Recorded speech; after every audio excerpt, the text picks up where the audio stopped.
Okay. Hello, everyone. Bobby here with Madness Labs, and we are on episode 10 of MadnessCast. Confetti, confetti. So this week we're going to be covering typings with TypeScript. So one of the big things that I notice a lot of people struggle with when they first get into Stencil. Hello, everyone. Oh no. Welcome to episode 10. Okay, so one thing everyone kind of gets a little bit miffed by if you're coming from the JavaScript or kind of jQuery world of non-typed land is when you jump into something like Angular 2 or you jump into you know, a React Flow project, or maybe you are you know, jumping into Stencil. All of these use TypeScript and typings, and it's a little bit odd if you're not used to it. I'm self-trained myself and did a lot of JavaScript, you know, back when the web was still made of GIFs and tables, and like coming to a static type language was completely foreign to me.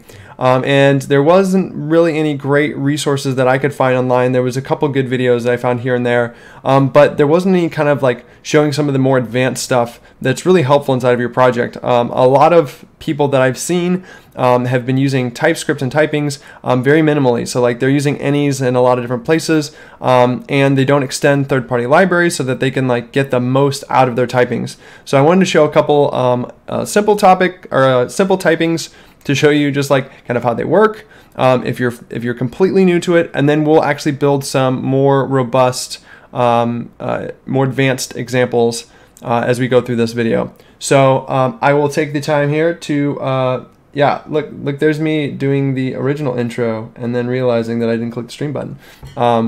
Okay, so we will advise you, you know, that you should probably head on over to our Patreon and donate just $1. I mean, why not? You get $1. So you know, head on over, support us if this content is helpful at all to you. Every little bit counts in helping us up the production quality of these videos, spend more time on them, release smaller bits of videos. We actually, again, are trying to scale up a set of tutorials. We're kind of waiting for Stencil to get a little bit more fleshed out, or I guess more Ionic Core, waiting for them to really hit that first alpha. And then we're probably going to be scaling a tutorial session or a tutorial series on Skillshare that'll actually go through like Stencil web components and stuff like that. So super excited about that. But you know, if you want to help, you know, move things along, head on over to our Patreon. Okay, cool. So I'm gonna jump right in here, and we've got our Pokedex back. Woo! Hello to anyone watching online. I will be running the chat today, so I might be a little slow, but I mean, that's nothing new, right? Okay, so here is our example. We had Madness casts, and actually let me close this guy. So we had made this Madness cast component last time, and we had hacked our typings, right? So we had added some manual typings here inside of our jsx.d.ts, and so the problem with that, again from last video, is that we actually, if like for instance I just updated to the latest Stencil compiler, so 0.7.20, and once I updated, it automatically overwrites this file, right? Because it's got the new version from NPM. So that's going to cause our typings to break again. So we probably don't want to do that. We probably want to do something in this file so that we can actually go about like setting the typings for this element, and that way it won't break. So to do that, it's a little tricky. And if you're used to like writing like basic typings, it's not like basic typings. So that's why we're here, right? That's why we're here. So let's go ahead, and this is going to be a little bit more of an advanced example from the first example, but screw it. Let's just go right in. So we want to get this guy.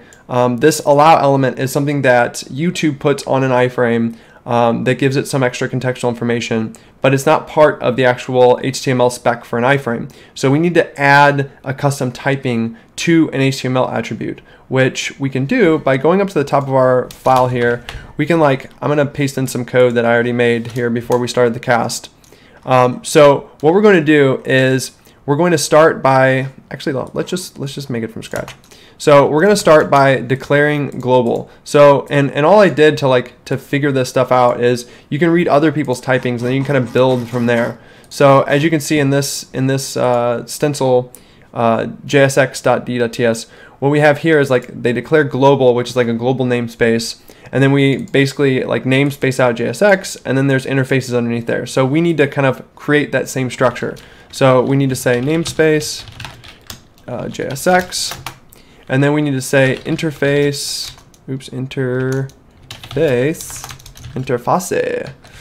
interface, and then we're going to do intrinsic elements. Intrinsic elements. Elementary, my dear Watson, elementary. Okay, now we're going to do our iframe.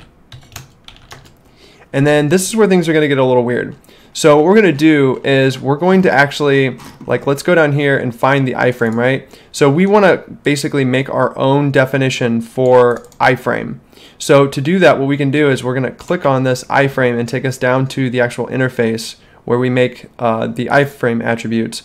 I'm going to copy this guy, and then inside of my JSX here, I'm going to go ahead and do, these are inside of JSX elements. So let's do another namespace of JSX elements. And then what we can do is, what we can do is we're going to put that interface inside of there. And actually, I'm not even sure if we will need this bit, to be honest. Okay, so now I've just taken the typings that they had and I've pasted it inside of my JSX elements namespace. And so now we should be able to override the actual attributes that are being set here. So hopefully I should be able to say allow, allow, and then it's going to be optional, and it's going to be a string. And now you'll see allow is actually being allowed, right? Ha, go figure.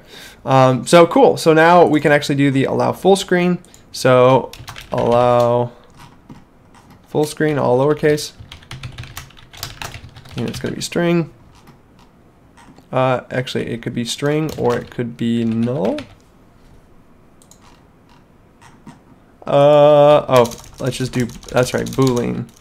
Let's do string or Boolean. There we go. Okay. So yeah, so this is the general practice. So I've just basically like targeted this namespace, then targeted this namespace, then I'm writing my own interface for iframe HTML attributes. And that's going to overwrite whatever is currently set on the jsx.d.ts.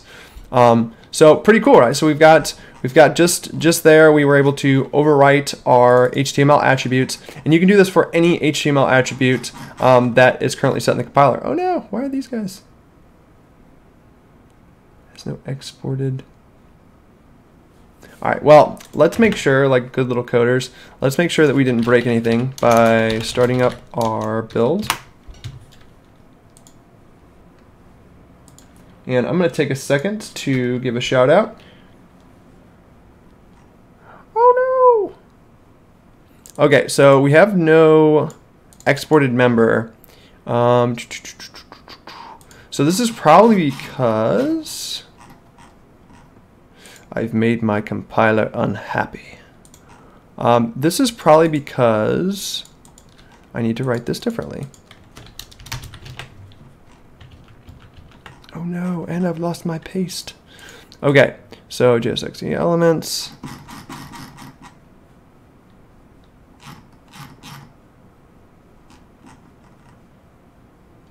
Well, I'm going to take a second here to shout out.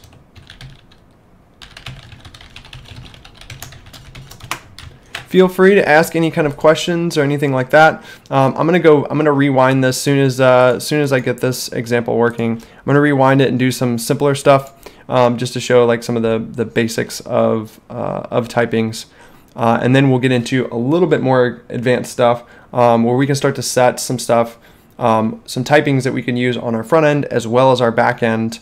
And we'll set that up inside of our Madness Labs PWA. Okay, so let's try to do this a little bit differently because this is mad at us. So let's go ahead and in here, JSX elements, let's go ahead and do, oh, we actually do need, I think, our intrinsic elements. So let's do interface, intrinsic elements, then we're going to do iframe, and iframe is going to equal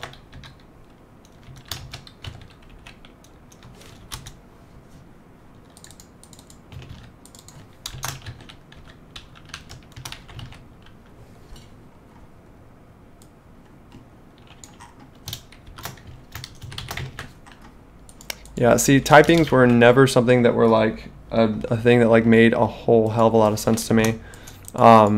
It's definitely been a struggle for somebody who doesn't come from like a more traditional background.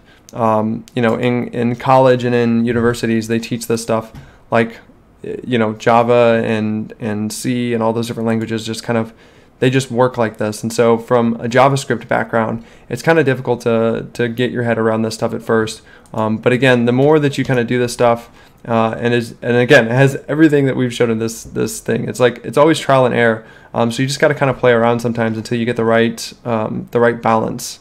Okay, so what I'm going to do is I'm going to make a new, let's see, intrinsic elements, iframe attributes. So one of the weird things is like their interface for intrinsic elements, it has to take back this guy, this JSX elements, iframe HTML attributes. So let me rewind this and get back to where I pasted in that example, because I did it slightly differently before. And that's the other thing that's like really kind of frustrating about typings, is that it's just like everything else in development. Like you can do it a million different ways. There's not really a wrong way, but there's a better and a worse way. And I always find the worst ways, man. I'm really good at it. Okay. Iframe HTML attributes.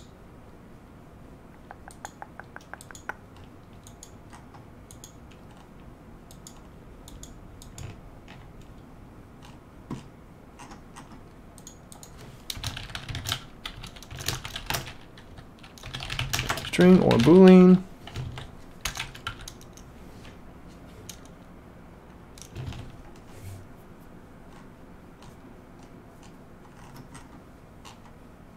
Yeah, we're still getting that nasty error over here. Oops, what is going on? I didn't mean it. Okay. All right, so I just had this working. Okay, so our namespace JSX, our iframe attributes extends JSX element iframe attributes.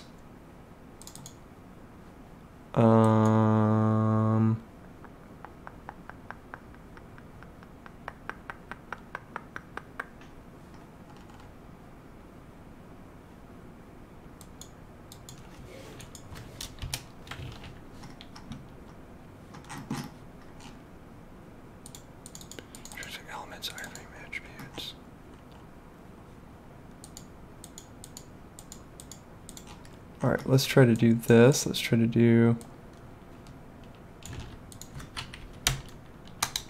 it's going to be string, full screen.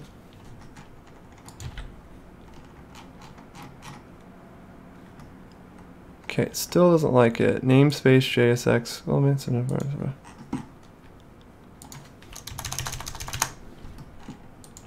I wonder if that's what's causing it. No. No, it is not.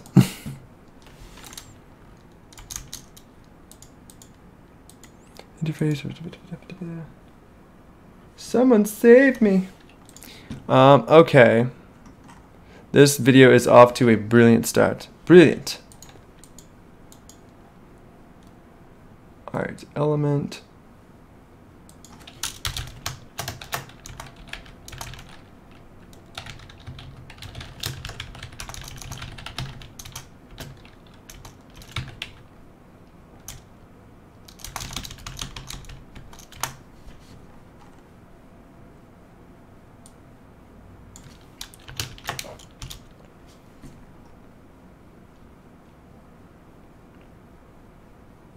All right, must be set to a type of iframe HTML attributes.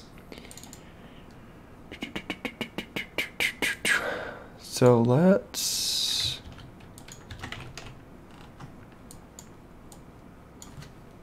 Let's try this.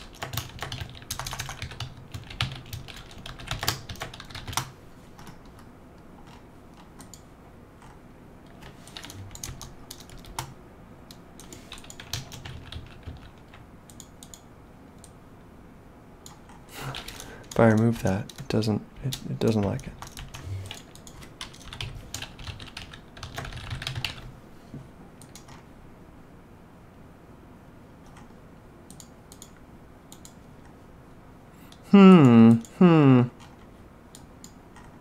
Well, that's what I get for writing this last night and then deleting it so that I could redo it in front of everyone. So yeah, I'm gonna have to look into how exactly I did this. I did some weird, it was very, very hacky, or at least it felt that way. It was like you had to implement, so you had to extend an interface, and then it had to have the same exact type as this JSX Elements iframe HTML attributes. So I guess I will backburner that one. I'll probably follow up if I don't figure it out here, like have that aha moment as I'm going through. We'll probably like revisit that in a like follow-up video here in the next like day or so. So moving on. So some other like common things, like this is less common. Like I've only had this happen for really specifically just this video, or early on in the development process when I had to like add a main element onto a div, or a main attribute onto a div. So this is generally doesn't happen very often. But again, like there's a magic way to implement a new interface on these intrinsic elements, and that causes these guys to actually like do what they're supposed to do. Image iframe. Yeah, so yeah, I don't know. I don't know, guys. I don't know. All right, I'm gonna give it one more try just because I'm obsessive. Okay, so we're gonna declare global. Then we are going to namespace for JSX. Then we're going to, let's export an interface called, no, let's namespace for JSX Elements, right? Because that's where we're in. Yep, JSX Elements. And then we're going to export interface, and we're going to call it iframe HTML attributes. Yeah, we're still getting that same thing. And I think why is maybe because export interface.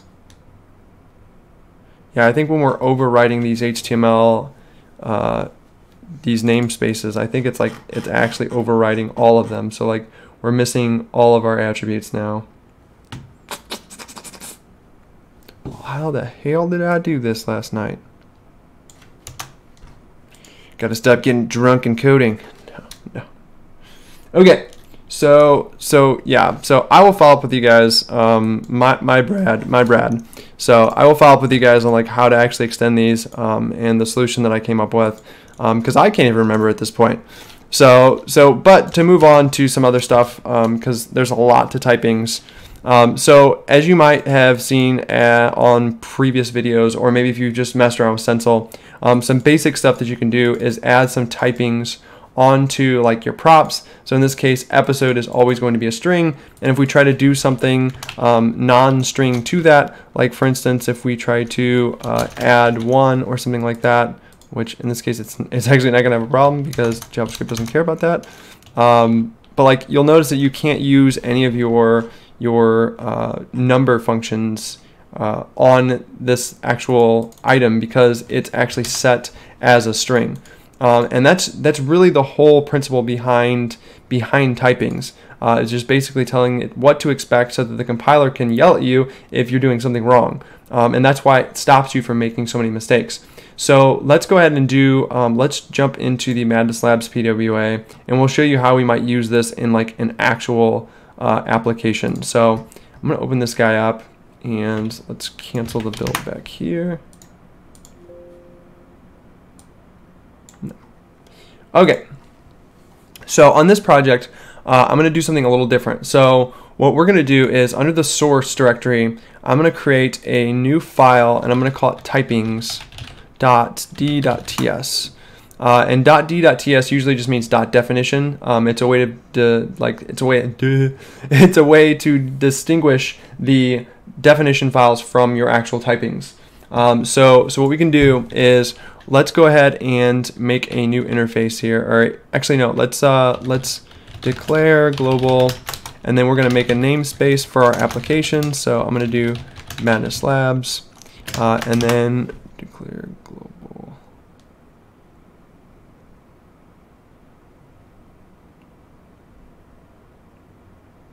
All right, namespace.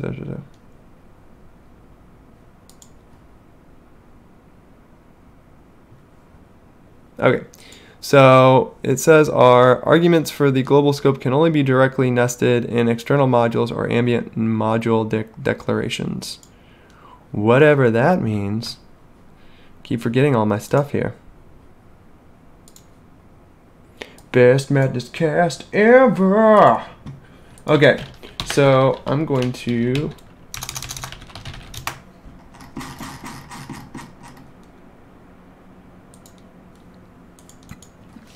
that's fine.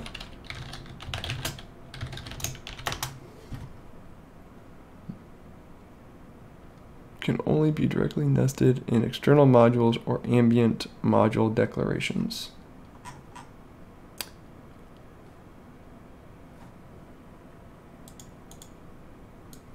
So freaking strange.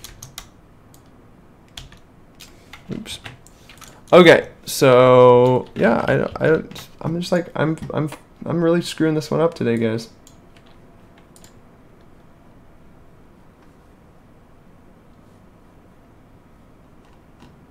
I just love how like I already have this set up somewhere else and it works great.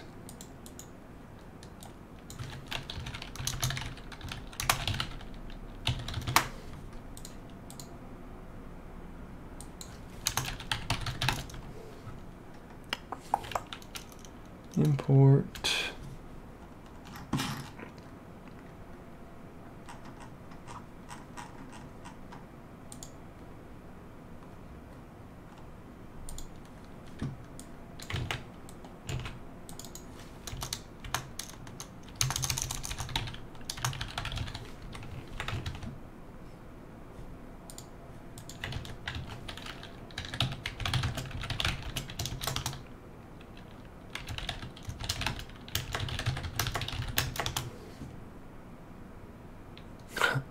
Augmentations for global scope can only be directly nested in external modules or ambient module declarations. I am not getting this in my other projects. This is awesome. All right, this is a brilliant cast. I'm so glad that I decided to do this one. Okay. All right. It's all right. Humility is what makes growth possible. Okay. So I'm getting some weird error. I'm going to check on some things here just to make sure I have everything set up correctly. I'm going to go to my stencil. No, I'm going to go into my package. I'm going to make sure that I'm on the latest versions of everything because maybe there's a version problem. I doubt it, but who knows. So, and then we're going to do, let's update our Ionic components as well. So, and if you guys haven't seen, good news, the Ionic 4 core is actually in alpha right now. So they just released the other day the new alpha version of Ionic 4, and it is super cool. So let's go ahead and update to it while we're here. And install. So I'm going to update everything, and maybe that's why my thing is not happy with me, because I have this set up on another project where we're on the latest greatest. So maybe that's something that's changed here. All right, let's try to just do.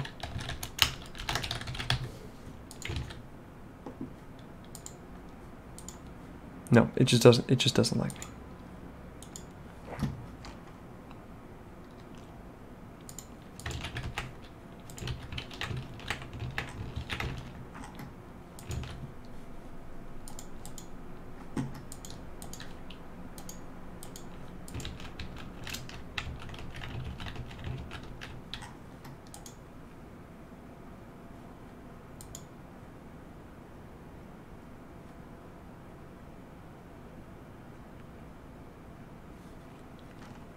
I'm not gonna lie, guys, I'm pretty stumped. This is not going well.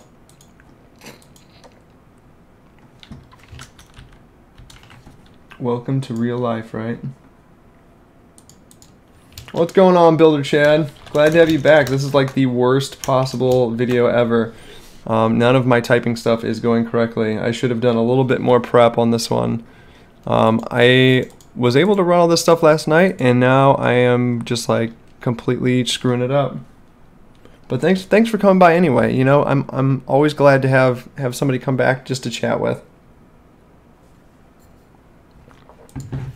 Okay, we're gonna get through this. We're gonna get through this. Okay, so it's giving us an augmentations can only be blah blah blah blah blah.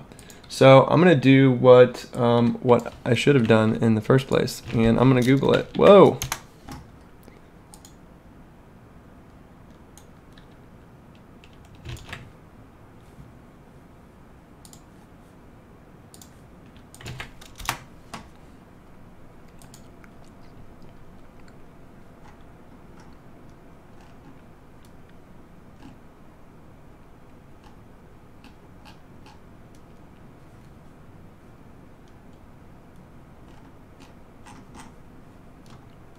All right, maybe we're gonna try rolling without.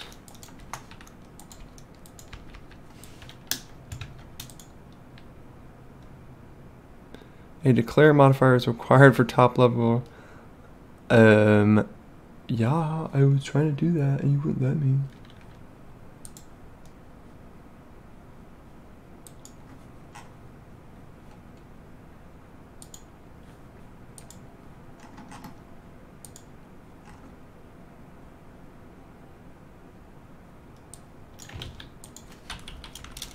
I mean, the only difference.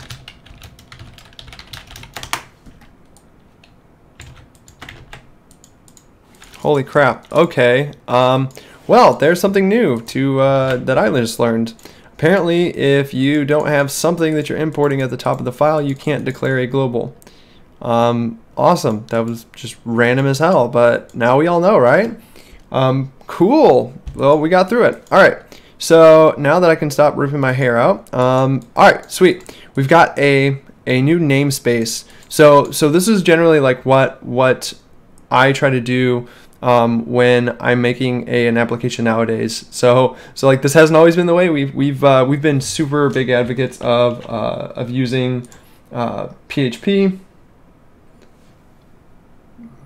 Very good call out. So yes, traditionally I would export this whole thing, but I'm trying to get namespaces working. So what'll be cool, and I'll show this off here in just 1 second.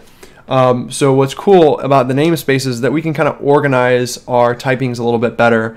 I'm a huge fan of it, and like I don't know, it's really been cool. Like in new projects here, you know, in new projects, what we've been doing is writing some typings for, like, for instance, like Firebase or Firestore documents and stuff like that. Writing typings around all the different documents and like what's going to be required there, and then putting them inside of our own namespace, and then basically then using those inside of the pages to get better typings. And that way we've got the typings for the document available on the front end as well as the back end, which has been really helpful. So like let me just like show this in action here. So now that we're through like all the crap, so let's go ahead and go into a service. So for instance, let's do our app service, right? So if you don't recall from one of our earlier casts, we made a service that goes about adding an app into our apps page, and then we also get a list of all the apps. And again, each one of these is like a method on a service, and so this service, it would be really neat if we knew about like the like structure of the document, like what we need to expect new app to be. So you can see I have it set to like iNewApp, and iNewApp is kind of set here at the top of the page. This works all right, but again, like when you're talking about doing something where like you have the front end and you have the back end and they have the same kind of data, you want to be able to like kind of pass that stuff around. So what we can do is, instead of writing it like here, what we can do is let's take this guy and let's put this inside of our Madness Labs namespace. So we'll take this guy and then we will actually just paste him right here. Awesome. So now this guy's going to go red underline because it doesn't exist, right? But what's cool is let's use our namespace. So let's go ahead and just get rid of this.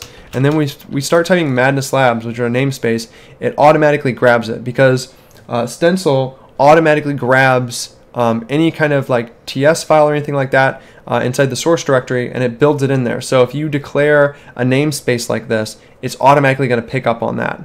So what we're going to do is we're going to say Madness Labs dot iNewApp.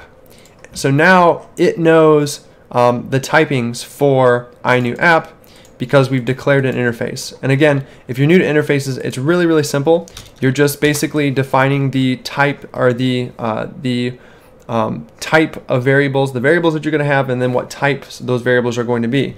So it really just comes down to like, okay, if we were going to maybe have like a description on one of these guys, we could say description, and it can be optional if you put a question mark in front of it, which will tell the compiler that it doesn't have to be there, but it'll still show up in the autocomplete. And then we can say it can be a string, or it could be a number, or it could be a Boolean, or it could be a null, like it could just be empty, or it can be a combination of things. So you could say like it could be a string or a Boolean, or you could even get very specific. You could say like set specific values. So it can either be 0, 1, or 2. Or you could say strings of either like test or testing. And again, these would be useful when you're inside of your code here and I say new app and I put dot, you can see that I get my description in my autocomplete, and it also knows the two different types or the two different like values that it accepts. So if I try to say new app.description equals we, it's gonna scream at me because hey, you can't set we equal to something that's supposed to be test or testing.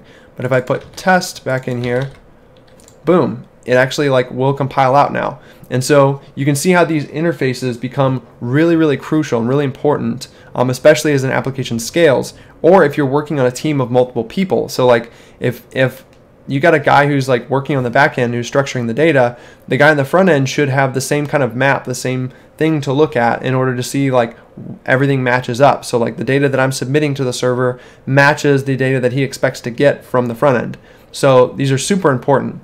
So it gets a little bit more complicated, right, when you start implementing third-party libraries and stuff. Like for instance here, we have the database instance is like, this is Firebase or Firestore. So I'm actually running through this collection and adding this new app, but I don't know like this database instance. I don't think it has any good typings. Yeah, see, so it's like there's no typings on this at all. So it's utterly useless, right? Let's make it more useful by extending a third-party library. So at the top of my file here, which I had to do for some reason to get global working, but that's all right. We're going to import Firebase. And so if you haven't already npm installed Firebase, you can see that it's installed here under my actually it's not installed anywhere. This is awesome. Okay, so it's not installed. Let's go ahead and install it. Let's do npm install --save and then let's do Firebase. So this should give us this should install Firebase, and then go ahead and that will give us the typings that we need. So when we import Firebase here, it should give us all the typings for Firebase. So give it a second. Okay, cool. So now inside of here, I can start to say like Firebase dot, yeah, and we might actually have to do the typings. Let's try that again. So instead of doing the regular Firebase, Firebase is in a weird spot with like their typings right now. I think they're kind of trying to get everything lined out. But as you saw from like one of our earlier casts, like we don't even have Firebase like imported into the Stencil build. It's still like JavaScript files and stuff like that. Not preferable, but you know, it is what it is. Okay, so I'm going to do an npm install on -save dev of @types/Firebase.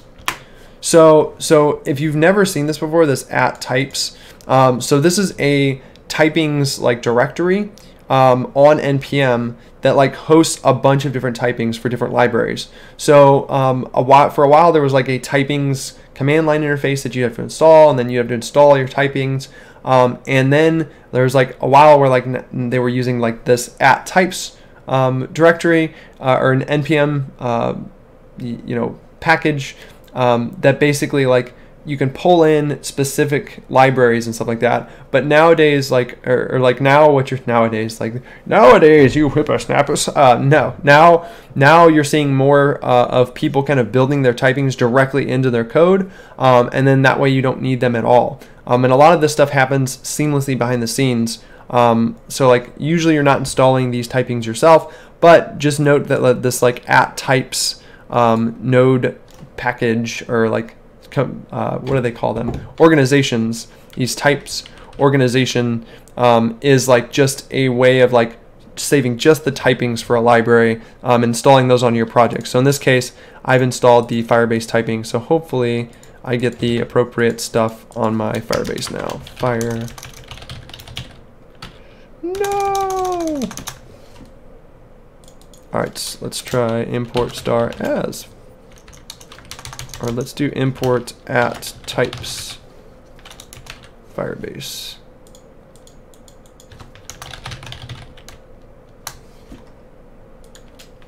Star as Firebase from.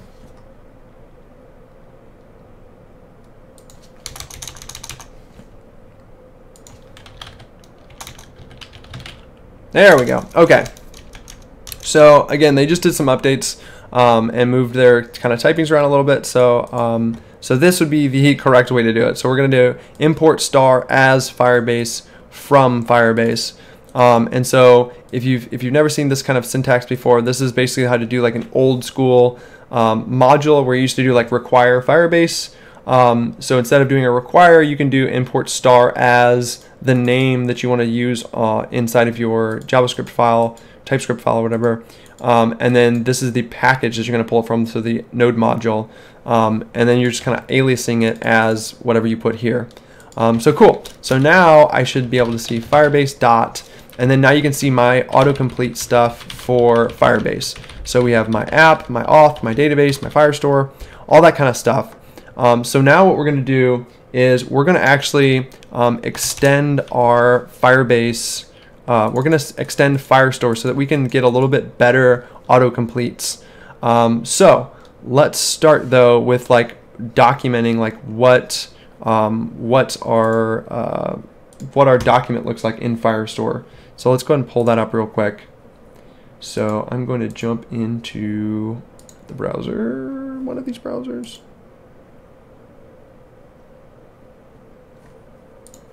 Okay, and we're going to jump into our Madness Labs PWA.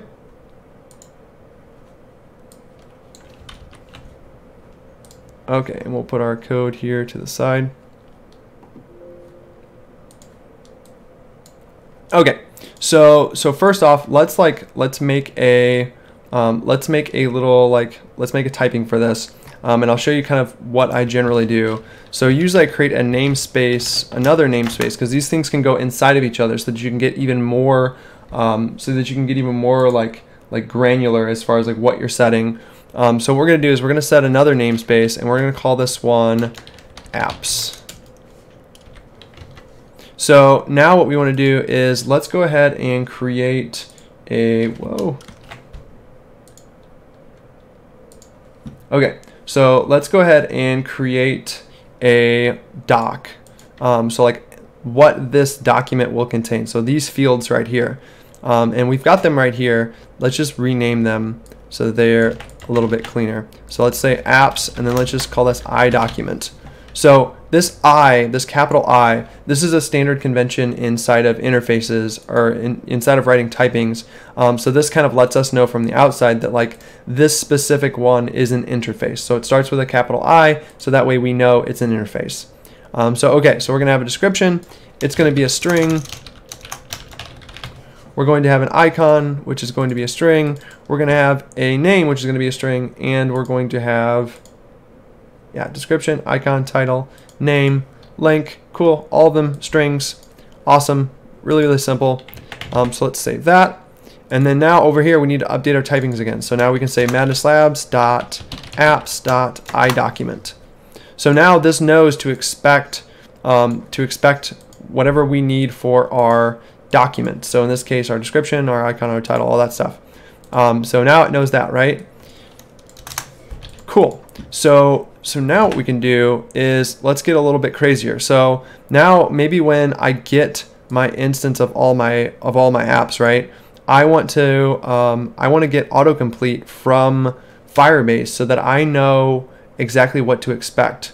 So basically we're going to extend Firebase, the typings on Firebase. We're going to extend their typings so that when I use Firebase in my app, I can actually see the autocomplete on this side. So it'll make sense here in 1 second.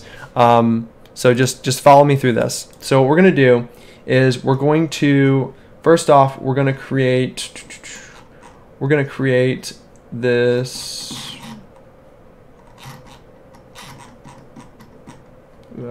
Okay, so we're going to create a couple of these guys. We're going to create a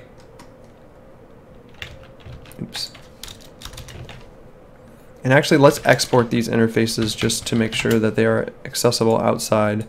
Okay, so we're going to make an iQuery document snapshot, which extends firebase.firestore.query document snapshot, and then we're going to put a data options Firebase Firestore snapshot options iDocument.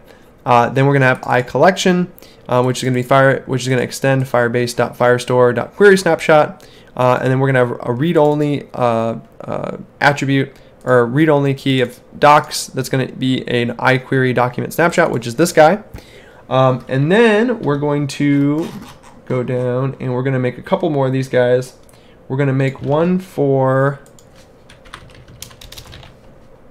boom. We're going to make one for our iDocument snapshot, which is going to extend the Firebase Firestore document snapshot, and it's going to include our document. And then we're going to have an iDocument reference, which is going to extend the Firebase Firestore document reference. So I will let you guys like kind of take a gander at this for 1 second. Okay, so what we've done here is we've extended Firebase and how they do their querying and their document snapshots, and we've extended that with our own typings, and then we're using the iDocument that we made, and we're passing that through. And so what this is going to do, so just to be clear, what this is going to do is this is going to allow us to actually like have better typings on Firebase with our own data. So how does that work? Good question. So what we're going to do is we're going to come in here, so collection apps.get.then. Okay, so what we're going to do is let's go ahead and let's make app collection equals this.database collection. All right, so we're going to make a new const variable called app collection. Oops. And app collection, we can set a type here. So let's go ahead and set a colon, and then we're going to set our typings to Madness Labs again, dot apps dot, and then you'll notice now we have all of our interfaces. And so this is an app collection, right? So we set up a typing here for working with a collection on Firestore. But the difference here is what kind of happens with the typings. So we're going to say iCollection. And so now Firestore is going to know this app collection has certain methods that come with it. So let's go ahead and see app collection dot. So when I do dot, you're going to notice that I get all of the options that come off of a collection. You'll notice that .get is not one of those options, and I think that's because we need to do an await. No, I lied. Okay, so let's take a look at our typings again, make sure I've got it right. So my I collection is going to have a series of docs. Oh, that's because these are supposed to happen with a get. So let's go ahead and pull our get and put that up here. Oh no. So let's take a look and make sure we've got the right. And that's a great thing. So if you guys don't know this, like you can hold control and on any interface or even like HTML elements, you can hit that and it'll take you to the reference. So a lot of times in typings, like I just click through and I look at the typings and I figure out like, okay, well, why didn't this work? So this is my query document snapshot. It extends document snapshot. So then document snapshot's got all this stuff on it. And so this isn't what I really need. I probably want to set this to document reference. Let's see, collection reference.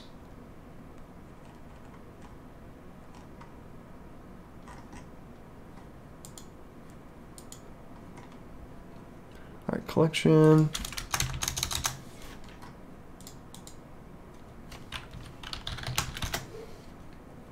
All right, so I think I've got the wrong.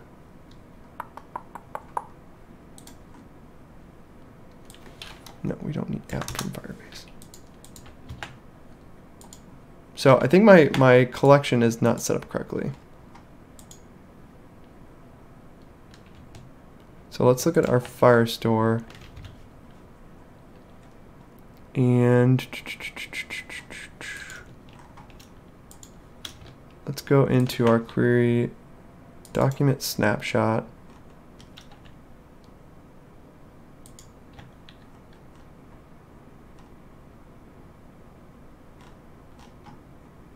Get.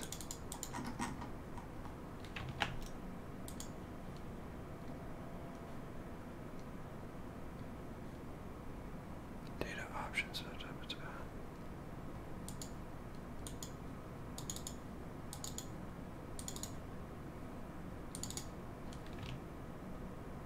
Firebase iQuery snapshot.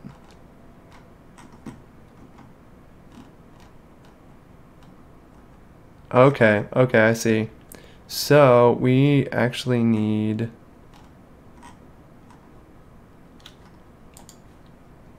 extend iCollection. Okay, I used the wrong thing. So we want to do iQuery document snapshot, not iCollection. Okay, so that makes sense. So let's change this to iQuery snapshot, and then now we should have app collection dot get. Okay, there we go.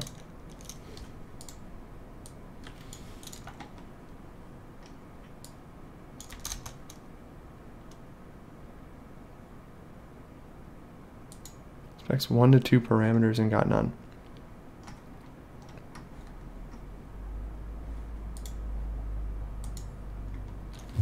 Okay, so what we can see here though is through this we can actually see that that now we're getting our, because we've implemented these typings, now we're getting our autocomplete stuff from Firebase. And now you can see like as my dumbass is constantly figuring out here is that I don't have stuff set correctly, and I only know that because my typings are set and it knows what I should be expecting and like all the different fields that actually can be used here.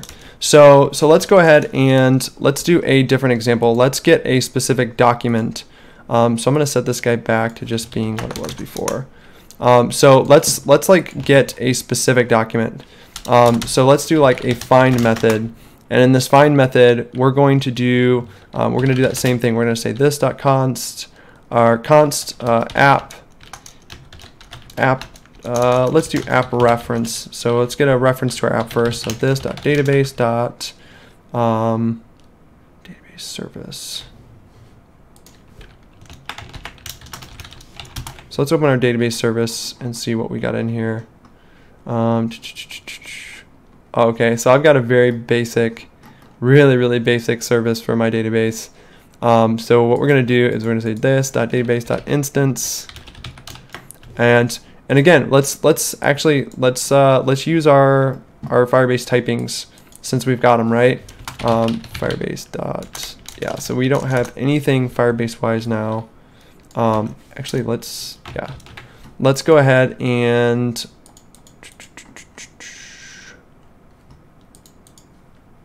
inside of our index or our typings, let's go ahead and make a Firestore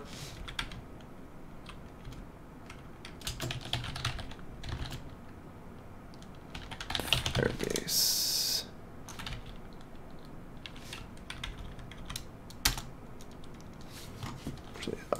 I lied. I'm just all over the place today, guys. I'm so sorry.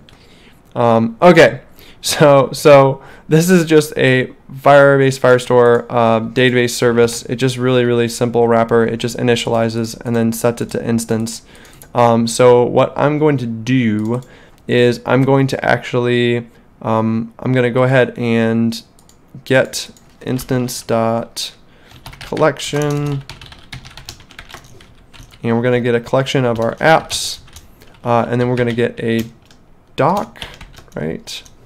See, these are where those really help.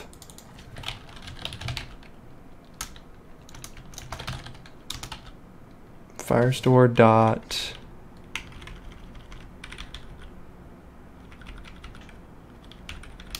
collection reference. No, the instance is going to be Firestore dot action query Firestore. All right, I think that's gonna do it. So let me try this out before I tell you guys like that's how you do it. Okay, so we're gonna go back in here.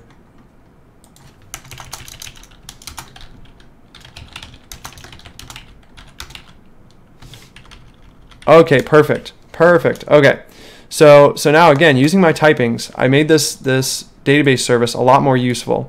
So now, like, my instance, which is set when I set firebase.firestore, my instance is set to firestore.firestore with a capital F, and those include the typings that it needs to give me the autocomplete. So as you can see here, when I start to type this.database.instance, when I type in .instance, I'm now getting all the things that I can do on Firestore. So now I can say collection, and then I can say my apps, and then as soon as I do dot again, now I'm getting all of my autocompletes for Firestore. So now I'm not shooting in the dark or reading the documentation to try to figure things out. It's just kind of built in, and it just works. Yes, Firebase is ridiculously huge. It is. I think like the way that we have it included. I don't think this guy actually is going to get, I don't think this guy is actually going to get built because we're just using him for typings. But yeah, like they've gotten quite a bit of flack about how huge Firebase is. And then they've broken it down in several libraries, and they're still working on kind of like optimizing and structuring this thing a little bit better. Okay, so now I've got my awesome Firestore typings. So now let's like go ahead and get back our app reference. So we're gonna say collection, then we're gonna say doc, and then we're gonna get a specific doc here from our collection. Let's go ahead, and it's gonna be the ID, because we're finding an app, right? So this is going to get the app with the ID of ID. And then again, just because we know, just because we just because we know now, like the just because we know the typings and everything, and we've got them wired up correctly, this app ref is now going to show us all the different things we can do on that document. So now I can do .get to actually get the document or get the ID. All that stuff is here. What's really cool though is let's go ahead and set this app ref. Let's set this to our let's set this to our document reference that we made. So we have this thing, interface document reference, and it extends a Firebase Firestore document reference. And then it returns back a document snapshot, and then that document snapshot returns back our iDocument. So what that's going to get for us, long story short, is what we can do is we can say appref in this case is going to be a madnesslabs.apps.document reference, iDocument reference. And that is going to, document reference is not get or incompatible. Why does everything hate me today? Okay. So I think we've got mismatching.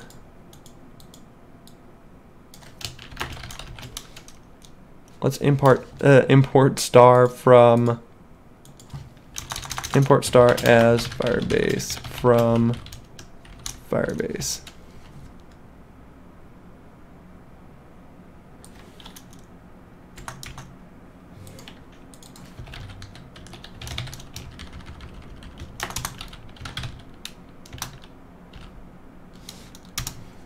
Okay, so now we're consistent across the board here at least. Okay, so I traded this out. I traded this out for the same one that we have inside of our typings file because I think there was maybe just a mismatch there. Okay, so now we have a iDocument reference, and then that's going to be this is going to return back like this iDocument or instance collection apps doc. Hands us back a document reference, and so we're going to then save that to appref, and then we should be able to do appref.get. So let's set another one, const app doc equals, and this one's going to equal appref.get, and let's go ahead and await that. Await. And let's make this an async function so that we can do that.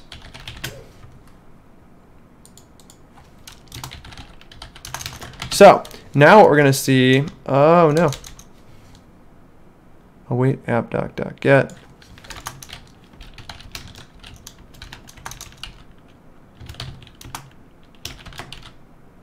There we go. All right, so now what you're going to see is app.doc, when I do the .data, it's going to then give me, when I do my dot after that, it's going to give me my actual typings from my document. So this is super helpful when you're talking about getting like accurate information from like the front end and the back end. So again, your back end developer has all they need to actually wire up the data and to use these typings in order to structure the data on the back end. And then your front end guy, when he does his when he sets up his services and stuff like that, he can then connect it into the same typings and get back these document references, and then he knows exactly what is available to him via the typings. And again, all this stops from compiling out code that is broken. So like if I were to do what I had at the beginning of this project and not have this typing set for my instance, I don't know what methods Firestore even has. Or say I go ahead and update a library, then like they've changed something. I might miss out on that. And so these typings are going to make sure that when your code compiles that everything checks out. And again, you're going to have less mistakes as you're kind of pushing your code through. So again, this whole cast was kind of a cluster. I really should have prepped a little bit more for this specific one. I was super excited this week because we finally figured out like our typing problems and how we wanted to work between the front end and the back end. And I guess we jumped the gun on like actually doing that. But hopefully this was a little bit helpful. I'll commit this code so you guys can actually take a look at it.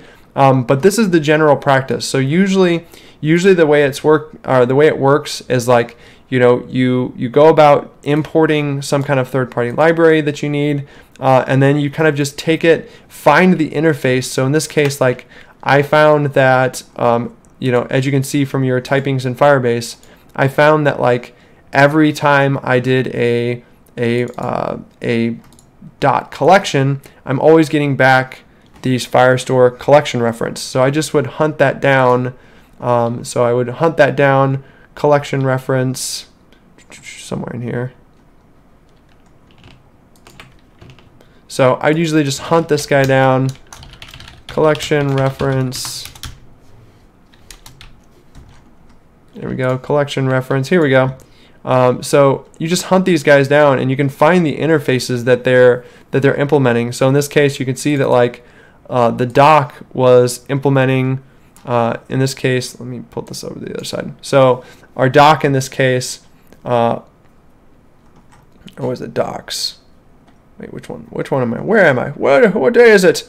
Okay, so like as you can see, like I just kind of hunt down what is being handed back, and then you can kind of optionally override any one of the things that they have set in their typings. So like their query snapshot, I can just override that guy by extending it, and then I can set my own custom data attribute, which is what I did here. I said, okay, it's going to have options of the snapshot options, and then it's going to return, whenever they do data, it's going to return iDocument, and that's going to be my interface that I have here for the data that I have in my database. So yeah, so like hopefully that is helpful to at least get you started on doing some more advanced kind of typing stuff. Again, I'm not your like field expert at typings. I've literally like just gotten myself here recently off of like putting any on way too much stuff. So like I'm not the de facto reference for the stuff, and obviously I've got some kind of an error here. Properties get are incompatible. Yeah, that's awesome. Why not? So yeah. So like I said, play around with a little bit more with typings. You know, let us know if you guys have some better ways that we can do it. If you guys know how to extend an HTML JSX element attribute, feel free to shoot that over to us at Twitter. We would love to give you some love and praise for helping out with our terrible Madness cast this week. But yeah, hopefully that was of some kind of use, some helpfulness to you. But yeah, that was this week's Madness cast, and hopefully we'll do it way better next week. All right, peace out, guys.